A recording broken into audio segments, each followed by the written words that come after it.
Hey y'all, what's up? It's me, Krystal V, and I'm back with another tarot video for y'all.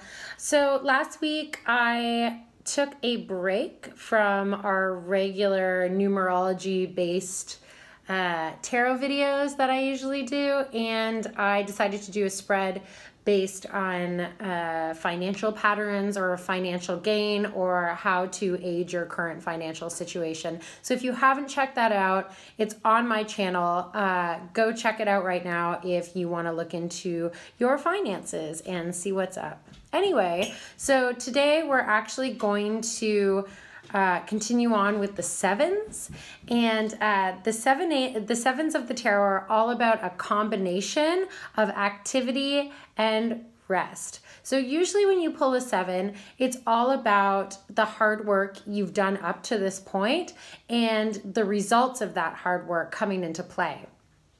It can also result in a higher awareness, a higher learning, even knowing yourself and getting into a different mindset where you are a little bit more patient.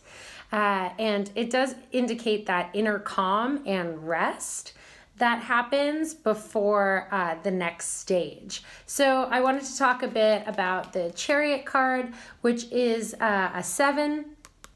And the Chariot card, if you can see right here, they've got a little star-lined curtain, which means that all of the action that they've taken already has strategically been laid out in the cosmos, and now it's just time for it to take place. So let's just say that you've worked really hard on a project and you've submitted the project, and now you're just waiting to get your mark back, or you're waiting to get some feedback from that project.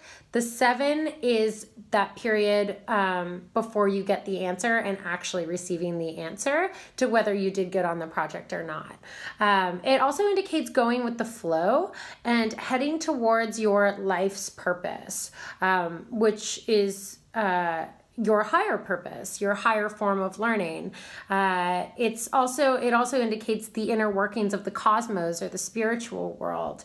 It also represents the evening and cycles. So 7 means that it's towards the end of a cycle, or something is starting to wrap up. It hasn't fully wrapped up yet, but some sort of result is being produced due to what you've done in the beginning portion of this cycle. So again, referring it to the work you put in and then the result you get back from the work.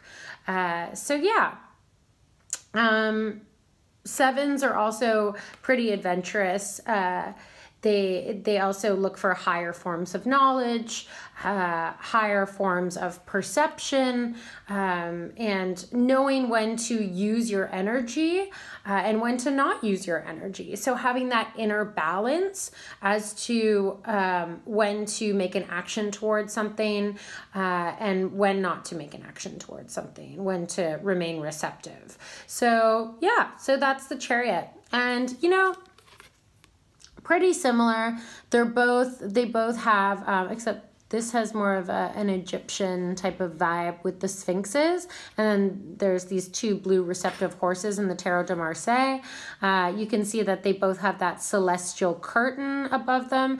And actually the Chariot represents the astrological sign of Cancer, and I'm a Cancer, so I'm all about that Chariot.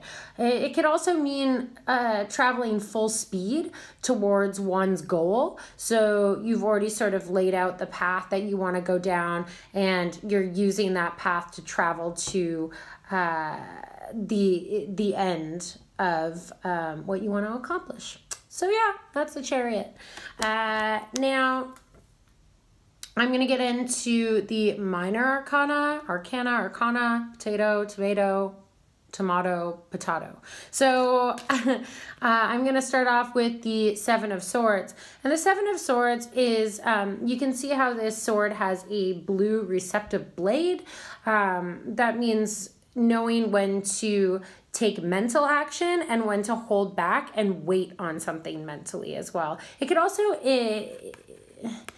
indicate a challenge or not even, I guess, competition, you might say. A challenge or competition where you're sort of waiting for the result to see what the result is.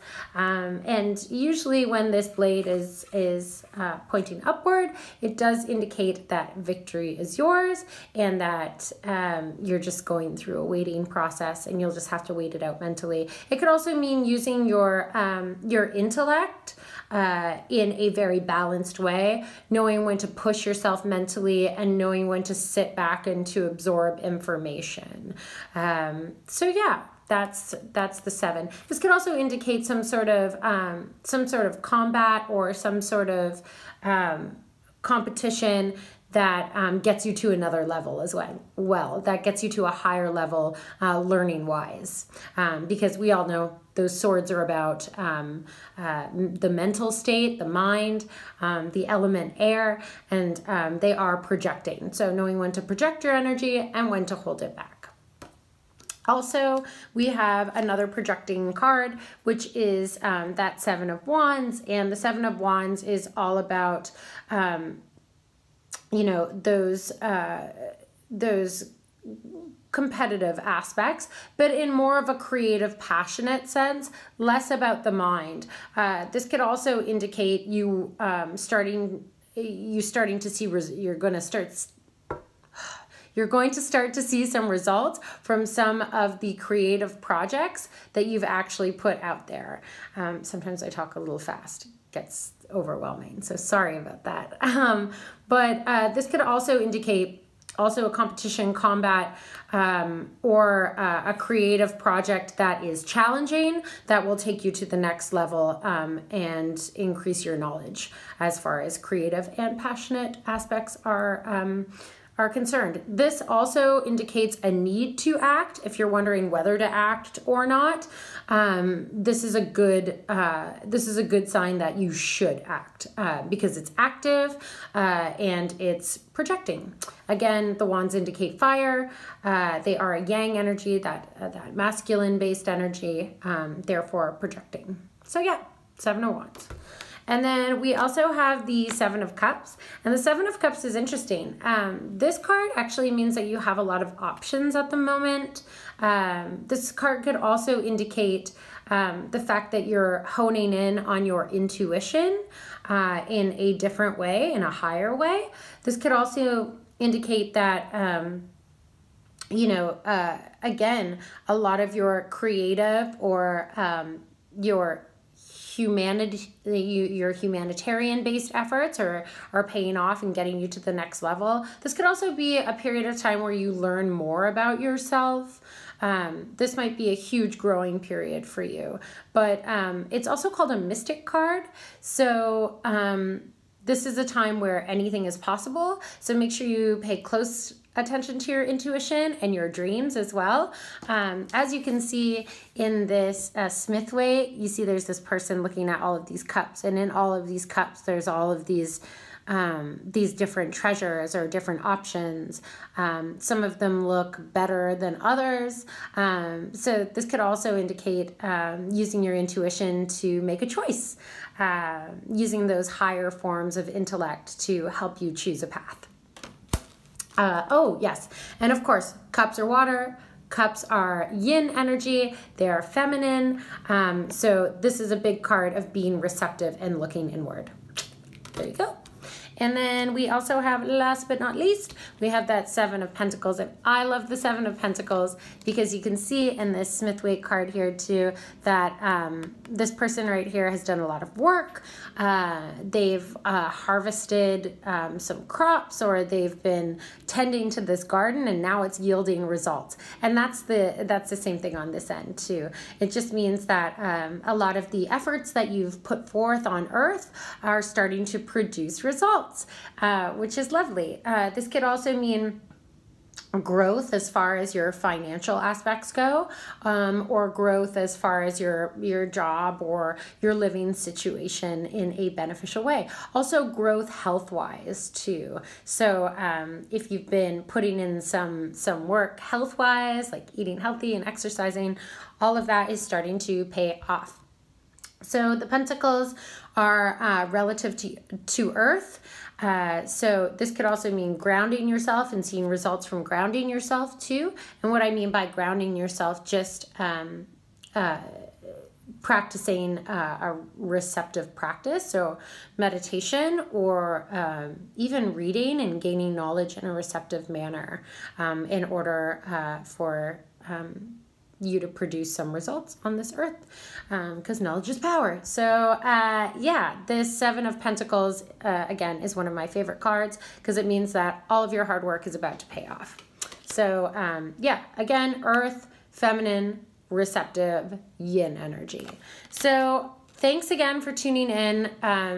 This was you know, I needed to take a break from the numerology side of things just for a minute, just to kind of give you some other information. My dog's groaning in the background, about maybe some spreads that you wanted to do, because it's not all about listening to me. There is a little bit of hands-on learning when it comes to learning the tarot. So thanks for sticking with me. Next week will be on the 8s. So let me know if there's anything that you're wondering about, or if you have any questions about the previous spread that I did, or if there's anything else that you'd like me to focus on my channel. I'd like to be able to showcase more tarot decks too. I'm actually looking for some suggestions for tarot decks that are queer or that have people of color on them. A lot of the tarot decks that I see have a lot of Caucasian people on them, so I'd like to diversify. I do have a couple decks that are representative of the larger population of people. So yeah, just let me know if you have any feedback. It's so nice to see you again. Thanks for dropping by. See you later, y'all.